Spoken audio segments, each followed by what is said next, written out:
I'll wrap up with Glass Onion, a Knives Out mystery, the 2022 film, written and directed by Ryan Johnson, starring Daniel Craig, Janelle Monáe, Edward Norton, Catherine Hahn, Leslie Odom Jr., Kate Hudson, and Dave Bautista.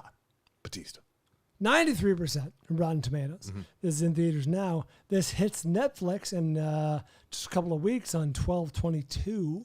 So be on the lookout for that, 12/22. This was the second runner-up, Anderson, for the People's Choice Award at this year's Toronto International Film Festival. Second runner-up? Yes, it finished behind the winner, which of course was After Yang. Fabelmans. Oh. No, remember I was shocked that it won, and apparently something called Women Talking by Sarah Polley. Oh yeah. Sarah Polley. So look for that. Mm-hmm. This I can envision very easily winning the People's Choice Award, or at least finishing third. This is a fun movie. It's an accessible movie. This is a bit of a crowd pleaser, much like the first Knives Out was. I was right in line with the tone of the first Knives Out. The only problem, and we should do a spoiler edition when you see this movie, because there's one. Avery, you seen this? Yeah. There's one reveal. There's a major reveal in the middle of the movie where you're like, that's where they're going. They're going all soap opera on us. This is where this movie's going. But it commits. It pulls it off. Interesting, because I was actually kind of out until that point. Oh, really? Because it almost felt poorly written to me until then. Oh. And then once it went there, I thought, oh, this is kind of genius. Interesting. It kind of made the, not poor writing, it was almost like the shallowness of it seemed deliberate. I had the opposite experience, which is I was on board from the beginning. I was with it all the way. When the big reveal / twist happens halfway through the film, I was like, oh, okay, I guess that's a choice. Interesting. But at the same time, the important distinction being I was still with the movie. The movie didn't lose me. It was just, all right, I guess this is where we're going with this.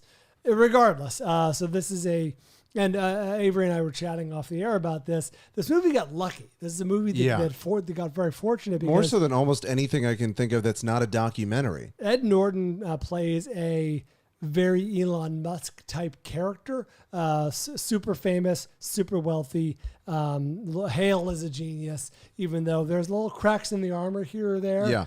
Remember when they're showing his handwritten notes at the beginning, and there's just nonsensical nonsense, except for the one that changed the world. And it's a little bit of a red herring in the sense that they never really explained what the big thing was. They just go like, oh yeah, I forget what it was called. It was called Monster or something. Whatever they're Unobtainium.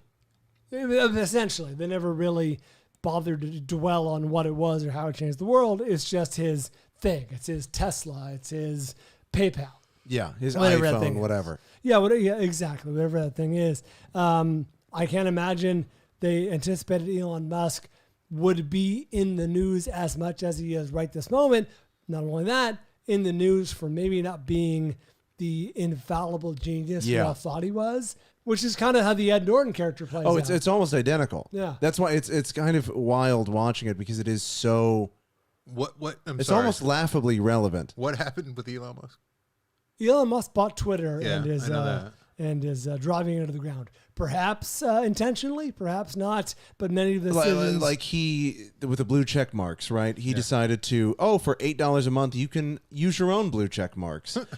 And everybody went, this is an insane idea, because then how do you know who's verified? So immediately people started impersonating Eli Lilly, the drug company, and immediately went, insulin is now free, and it tanked their stock and shit like that. And one thing, many of the decisions he's making with Twitter feel ad hoc at best. Yeah. Like they're very much made, without a lot of forethought. Insane. Like Nintendo USA tweeted out Luigi porn or something. it was just crazy stuff like that. And then Musk immediately walked it back. It wasn't Nintendo USA. It was someone who signed up I get it. As Nintendo. They paid $8 for a check mark, and then here comes the porn. Yeah, and it was that, but across the board with everybody, and all the advertisers are fleeing now, and Musk immediately was like, maybe we won't do that anymore. So That's pretty great. Everything feels very poorly thought out. So there's a lot of parallels to this Ed Norton character, who is a world famous, hailed as a genius, much like Elon Musk or a Steve Jobs, perhaps, but is in fact at best an average mind. Yeah, and it seems a lot like the menu as you described it, where it's a lot of archetypes. It's very, it feels like White Lotus from whatever, where it's just a lot of shitty archetypes that are fun to hate. Yeah. And all of the actors are having so much fun being these shitty, horrible people. And they're just really enjoyable to hate. And I thought the writing was really snappy. I thought it was really well put together. Dialogue's good. I wasn't in love with the first one. It went down pretty smooth, but I didn't really enjoy the I think mystery I like of this it all. more. Okay. I like the first one more, but I think they're both very good. It's not fair, but I'm watching it going, why can't he make another Looper? I know. I had the same feeling, but this one almost elevated it to me because I thought it was so tight. Okay. And well done. And it's accessible everywhere, right? So yeah. This? Yeah. I imagine it's on Netflix, isn't it? It's going to be. It will be in a couple of weeks. There's no reason not to see it. Yeah, there's a fun movie, smart There movie. is a reason for me because I've been in Iceland, which doesn't have movie theaters, Well, except for the two. closed ones. Yeah. Except for the closed ones that are only showing North. So yeah, it's not accessible to everyone, but I will It's see so it. fun, and I love and Dave Bautista is basically just Joe Rogan. He's just playing a mashup of Joe Rogan and all the other sort of men's rights podcasters. I know people on the right hated the first one, and Really? yeah. I mean, it was. I didn't know that. Yeah. This kind of more takes Why? 'Cause Ana de shots. Armas? Yeah, no, because of all the shots that it the takes. rich On, people. yeah. This kind of more that was It's a very political leaning Sure. script. that for one sure. felt more like it was taking shots at politics. This almost feels like it's just taking shots at just rich people. Yeah, 'Cause or there's- trending people. Yeah, because there's whoever's just in the public eye, because it's just a lot of really stupid rich people that they lampoon. So it's like a parody of our times, almost. Yeah, or it's almost like the rich people, neither one is liberal or is conservative. They're that because that's part of their character. they're just TikTok stars. I'm in. This is a fun movie. I like this. I'm in. Yes. Yeah. All right. And I forget every time it's Daniel Craig. The accent, it takes me about 15 minutes to warm To up really to it. settle in. But then once I settle in, it doesn't feel like I just saw Daniel Craig at all. What's the Glass Onion about? They explain that pretty immediately. Yeah, that is there's neither here nor there. All right. I mean, it's important to the Does plot. it but have any correlation or tongue in cheek to the Onion, the newspaper? No. No, there's a Beatles song called Glass Onion, which they play during the credits, and I haven't stopped thinking about it since. And Ryan wrote this one as well. So Yeah. I know you're a Beatles fan. Where do you rank Glass Onion? I actually, not really the film vault. I don't know if I've ever heard that one. What? It's on the White Album. It's playing the credits of this movie. You know, this is something that's going to upset you quite a bit. Just trying to get this out. The White Album, I've only heard it once. Remember, it was a big to-do like many years ago that the guy did a mashup.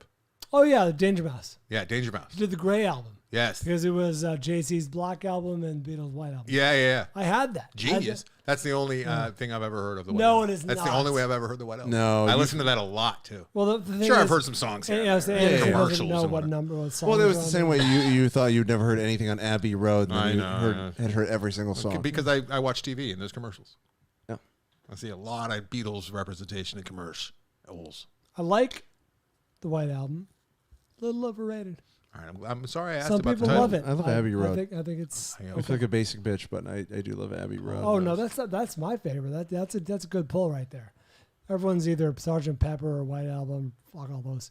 Guys, this is Rubber hard. Soul. This is hard for me being this behind on new releases. This is the farthest I've been behind on new releases in quite some time. So I'm happy at least I can bring some forgotten movies or movies that weren't quite as celebrated earlier in the year that Passed I over. absolutely really enjoy The Innocents and After Yang. But I'm feeling inadequate. I'm feeling like I'm letting you down, the listener down, the show down. Everyone's down.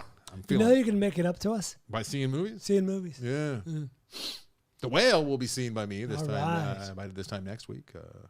Is that going wide, or you're gonna have to Please, dive in? Avery. I mean, I live in LA, so He was making a fat joke there. Wide. Yeah, with the wide. Yeah, I get that. Frasser? How do you? Fraser. Like Fraser. Like a pew, pew, Fraser. pew. All right. You gotta have the camera on yourself, don't you? Well, Avery and you did that one, so I wanted Avery to be represented, and now I would love to have a two-shot of Avery and I, but we got to snuggle up, and I don't. Me and Avery. You want one of you and Ave? I was correcting you. It's being pedantic. Brian. Glass Onion. It was fun. I I enjoyed it. It was very good. Enjoyable. I just heard Snappy. both of you agreed. I like it.